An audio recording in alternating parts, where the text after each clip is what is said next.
Good morning, welcome to today's RC Coffee Chat. We've got a collection of topics to get through today, so let's go and do this. By the way, if it's your first time joining me for a coffee chat, this is just the relaxed, no edit section, which I run every single morning. And crucially, I really do value your feedback, so if you've got any questions or comments about anything we should be covering in these RC chats, you can let me know in the comments section underneath this episode. So let's get into today's session. So number one, HobbyKing have been and released a new model called the ExplorerBee FPV Flying Wing. Let me just bring that up. And to be honest, it's not the most attractive of models ever created. And yeah, I know it comes with the electronics, but come on, 100 quid. There are a lot of models which you can buy for less than 50 quid and would do a lot better than that one. So I was asked over in the Facebook group, Matt, have you seen this one yet? And frankly, I hadn't seen it yet. And I took one look at it, took one look at the price point and decided no. Simple as that. It's not that big, it's only a meter wingspan. The hole doesn't look that big and it's not the most attractive of models either. So yeah, maybe HobbyKing, you could have included some stickers to really spice it up, but even then I don't think a sticker or paint job would have severely impacted the buying decision because the price point is just wrong, in short.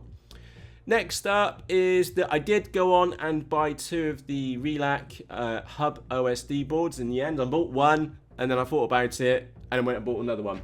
They're on special offer at the moment, which we all know BANGGOOD pricing is always a bit wonky anyway.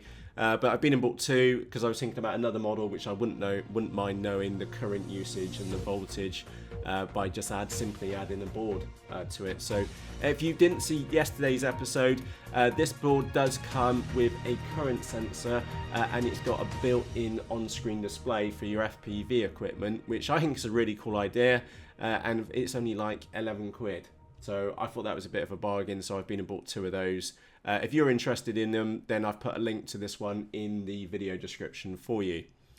Also, I did spot another Frsky compatible receiver which came out with SBUS and PPM. Now, again, I don't know if you know the story behind this.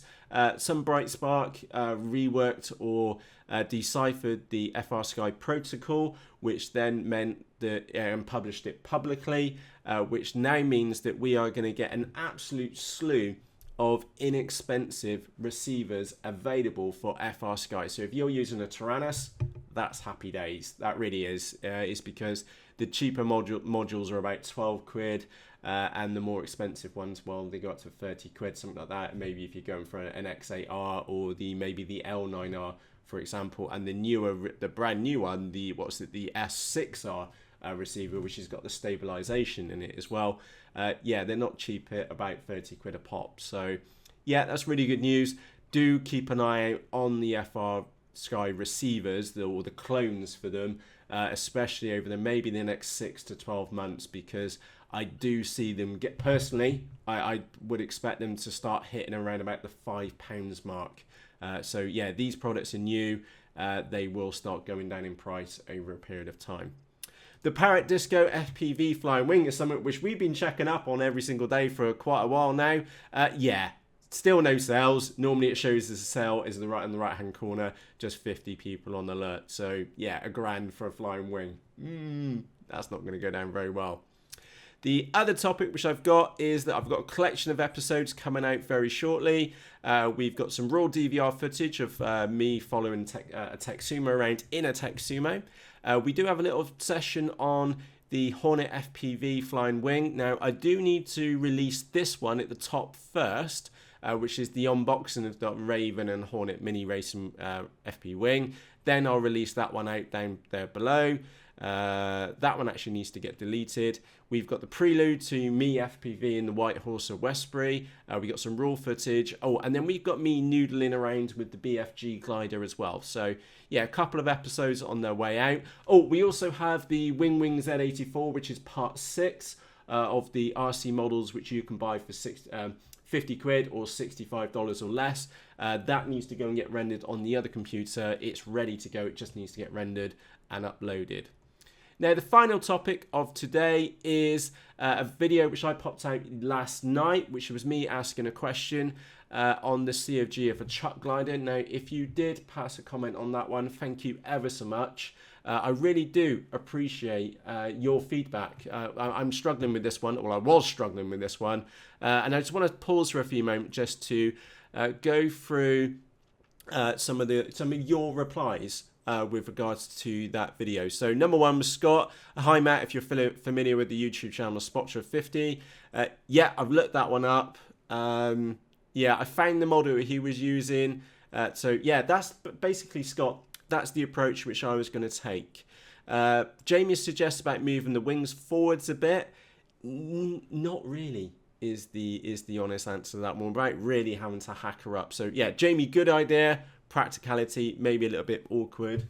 In fact, let me just go and get the model so you can actually maybe see it a little bit better than before. And actually looking at it, there is potential that perhaps we could move it forwards a bit.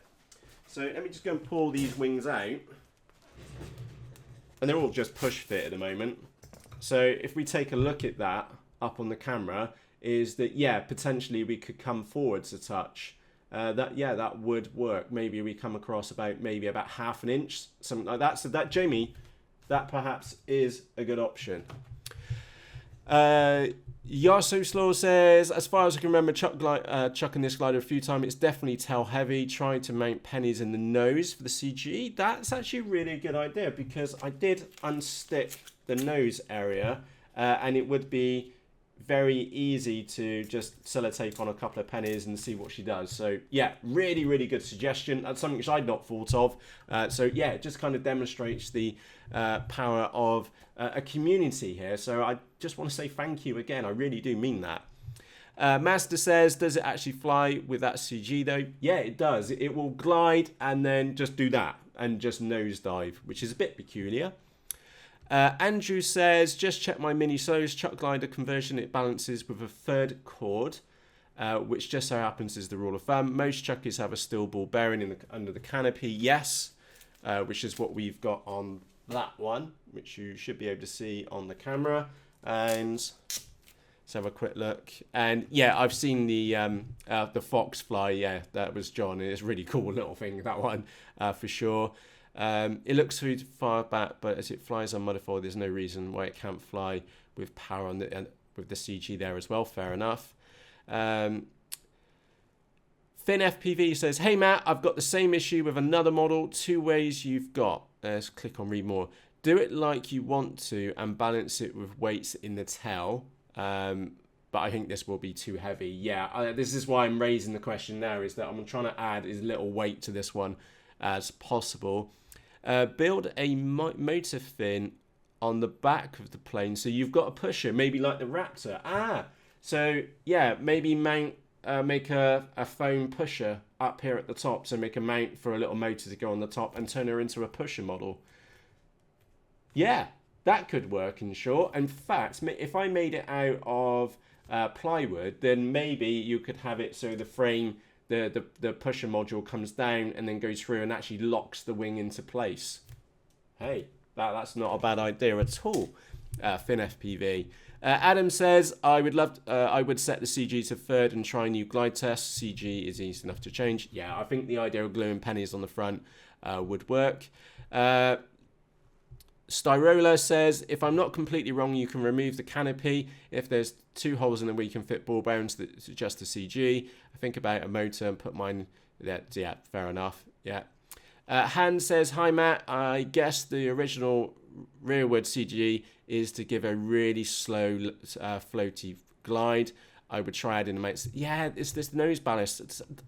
Sometimes it's the daftest of things. So again, I'm going to say thank you for many of you raising this point. So yeah, let's try it out. Well, I'll add some coins to it and just tape them on and see what she does. Jazzy says, laugh out loud. Yes, speak to Mark and tell him they need to come back. And I want to mention you have the wingnetics for the chimp. I say move it forward for yay. Fair enough. And MDMBC says, I would think that CG so far back would help it gain altitude as being a chuck glider. Yeah, okay. I would probably try pushing the CG forward a bit and see how she flies.